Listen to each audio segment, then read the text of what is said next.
In a hangar in New Babbage, I had more questions for Cyrus. I'm putting guns on this ship, right? I have to then insure it so I don't lose the guns. Is that right? So we're waiting to do life aboard the Ironclad right now, but the Ironclad isn't working properly. So in the meantime, I thought I'd revisit some of the ships I wanted to do a series on, but didn't get around to it. Starting with a versatile Drake ship, the Clipper. There's a guy who's literally just sitting down. It's kind of cool.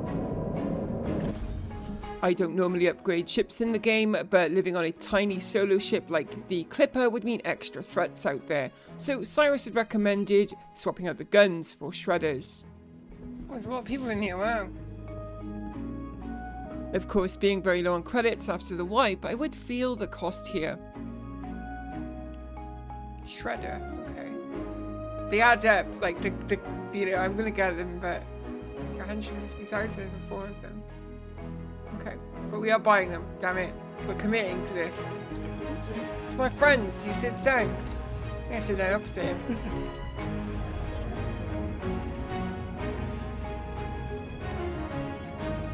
With the guns purchased, I could return to my hangar at the spaceport to fit them, and on calling up the ship, it was very nice to see my new guns on the hull.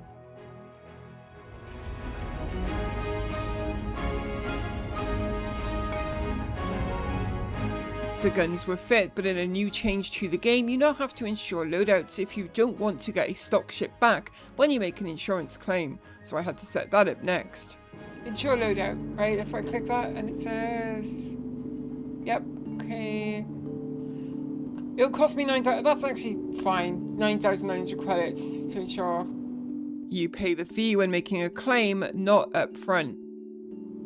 And we're life aboarding it right now. It's the first ever solo life aboard, you know. It should be quick to do. The thing is, you can do anything. Cyrus was correct, the Clipper is an incredibly versatile ship that is kind of perfect for the solo player to live on, and I promise that you'll come to see what I mean as we adventure. The ship is beautiful. I know a lot of people don't like the look of it. I think it's gorgeous, and it's paint as well. Buy it in game now. Thank you for visiting. I might eventually be able to get one. The proud home of isnt. The engine layout is very Star Wars in my opinion as well. Looks like a Star Wars ship, you know, shape and everything.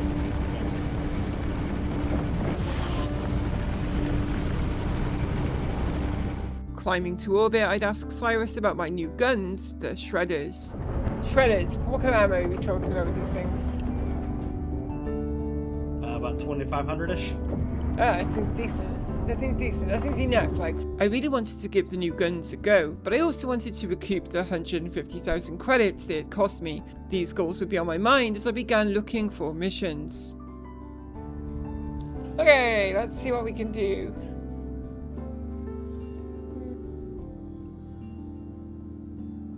That's a lot of money.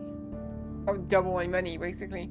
It'd be a mercenary job for us now. Yeah, it's like Foxwell type contracts now. Yeah, I suppose, yeah. I should do one of those, shouldn't I? Exciting new opportunities, yeah. Opening Foxwell contract is an FPS mission, just so you know. Right, let's do it. I've got a fucking bed with me, haven't I? So... Yeah.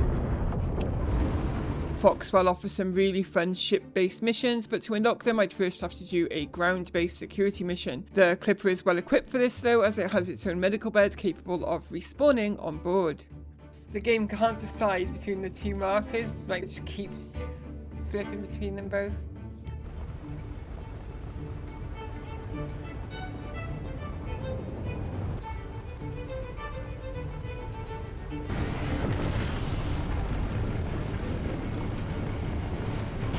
The bunker, is it going to be defended by hostile turrets? No, I think it's friendly. The turrets were indeed not shooting, but in our Life Aboard series, rule number 1 is protect the ship at all costs. There are turrets, they're not shooting at me, but just as a precaution, I'm going to land the other side of the little hill. Because you never know, right? Landing complete. Engines offline. Now, one minor drawback of the Clipper is that it is a bit of a maze to get around inside. Before leaving, I would set my regen in the medical station. Set my spawn.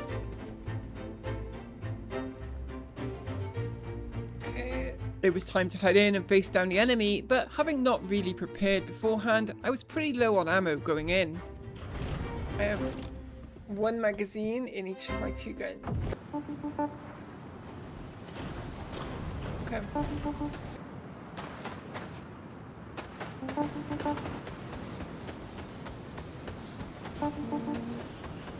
I was confident as I approached the bunker, though it had been a while and I'd forgotten there were enemy patrolling outside as well.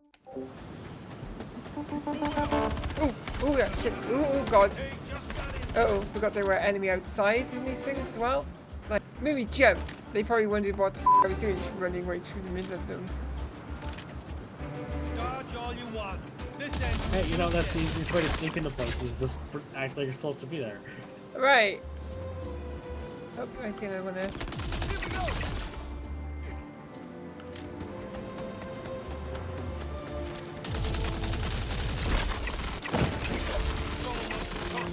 With the outside seemingly clear, I would be heading inside, and Cyrus would remind me of the friendlies down below.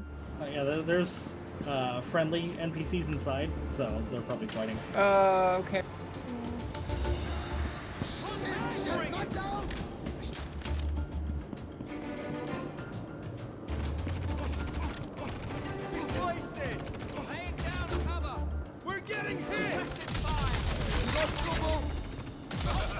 Today just got into it.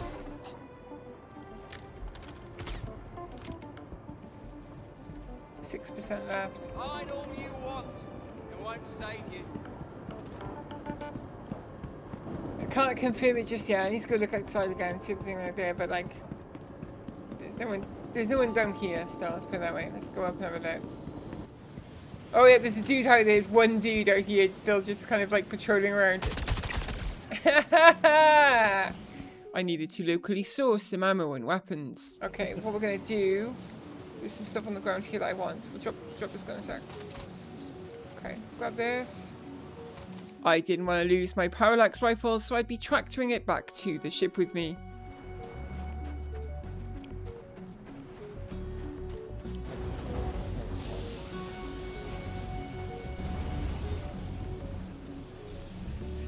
Put the gun up there. Okay, there we go. And at the weapon racks, I had a question. Can we use a tractor beam to put a gun in the weapon rack? Yeah, we can. Oh. Wait, maybe you can't. Like the highlight shows up.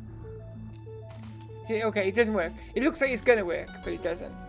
But I can place my two ammo-less guns on the rack. I'd also looted food, drink and clothing I could store in the living quarters behind the cockpit. Gotta do the civilian clothes thing because it's a Drake ship.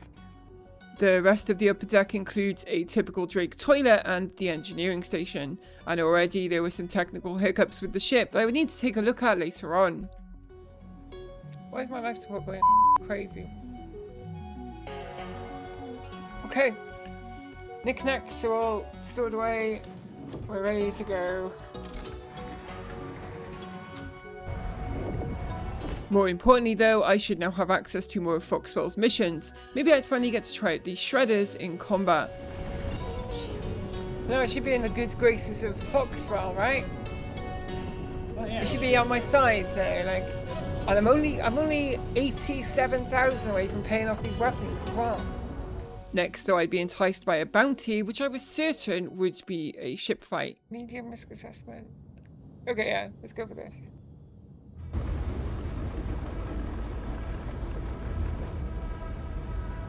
It only pays 9k, so I can't imagine it's going to be that challenging.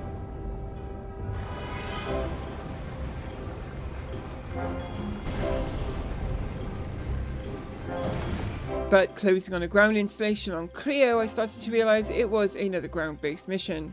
It might actually be a ground target. Still, I did have a medbed. Yeah, I've got an advantage because I have a respawn bed with me here, so... So you can come back as many times as you need to. Exactly.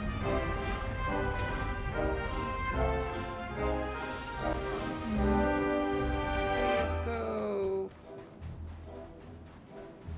The target here, though, didn't have the greatest survival instincts.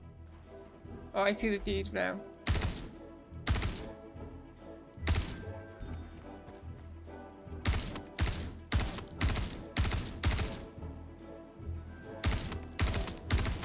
Alright, he's dead. That was easy. So another 9k towards paying off my guns, but the next mission would have to be something ship-based. I'd be going with Foxwell, no matter what.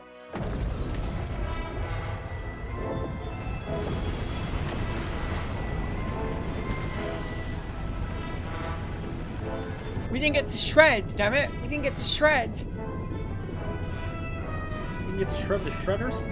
No, no. That's an unfortunate situation. Yellow contract, yellow threat, is that lowest level? Yellow is yellow lower than orange? It seems like it should yellow be. is the lowest. Okay. And after taking on the job, I get an introduction from Foxwell's contact. Welcome on board. I'm Walton, Foxwell Point Pilot. Everything looks good on my side, so you may proceed with your contract. Quantum drive is now on. Though I should have checked the small print, we'd be making a very long jump here. Yeah, I didn't realize how far away it would be. It's very, very, very far away. But you know what? I think it's 34, it was about 37 gigameters away in total. So we're making a jump. There were worse ships to be on a long journey in. And unlike in previous Life Aboard series, there is actually a reason now to not wear armor all the time. I'm alright in thinking if I take my armor off, I will fare better in fight. Like I won't get G sicknesses or whatever. Yeah. Okay. Yeah, you can fly easier with your armor off. Thing. The casual clothes I'd looted would mean less blacking out during combat maneuvering. Here we go. Now it turns out the stock drive on the Clipper is incredibly efficient but incredibly slow, so I'd swap it out later like I'd done with the guns. You think the weapons, do you think these shredders will literally shred? Like will they shred? They will shred. They will shred, okay. We got the Cyrus guarantee, right? Stamp it with your approval? Yeah.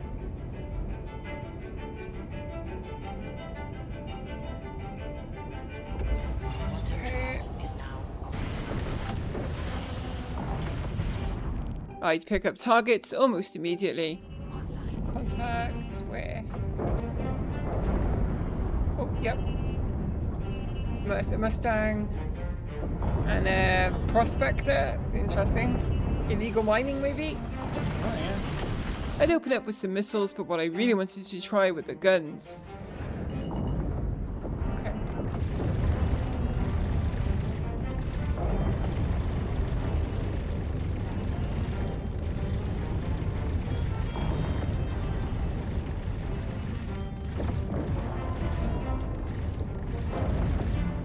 Oh yeah, that Mustang was shredded. we did shred. The shredders did shred. Now, as you can tell, my aim isn't the best because, well, I'm not a very good pilot. But the Prospector would be an easier target, and we'd really land some hits here as we wore it down.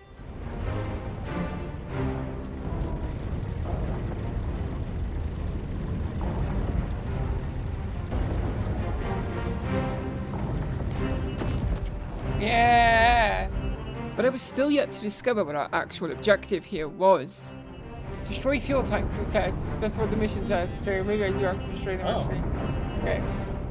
That's interesting, I've not seen this before. Okay, we'll go in there and destroy these fuel tanks. Good news is they don't take a lot of ammo. See, there are a lot of these fuel tanks.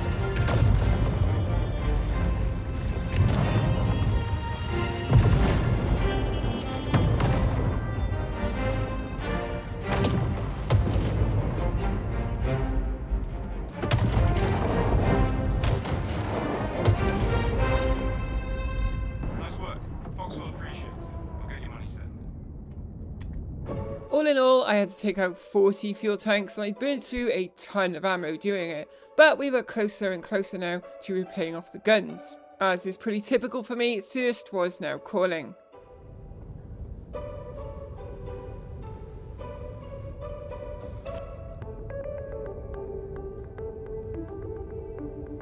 Now, the combat in that mission had been very lackluster, and maybe that's a good thing when you are getting used to a new ship, but I definitely wanted to do something more exciting as well as long-range hauling for the massive payouts. I'd be making a stop at Aberdeen to rearm. And as I mentioned in another recent video, I really kind of like the ambience of Aberdeen now they've added clouds.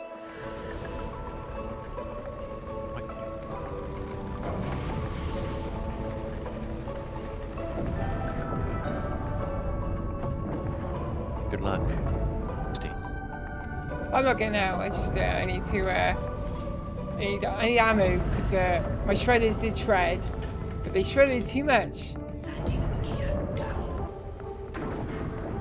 Good. It's like no broken. You're in quantum. The good thing about Life Aboard series is that your home is always with you, and the ambience here on Aberdeen was so nice that I figured I would spend my first night here on board the ship. So I'd park up a little distance away from the outpost and settle down. The plan is to get this series out quite quickly so we can move on to living on the Ironclad when it is fixed. We have some other videos lined up with the Paladin too, and hopefully dropping in on the Org to catch up with the Rubber Raccoons as well. I look forward to sharing all of that with you next with part 2 of this adventure. Thank you all for watching, and all of our amazing patrons, thank you all so much. We'll be back very soon.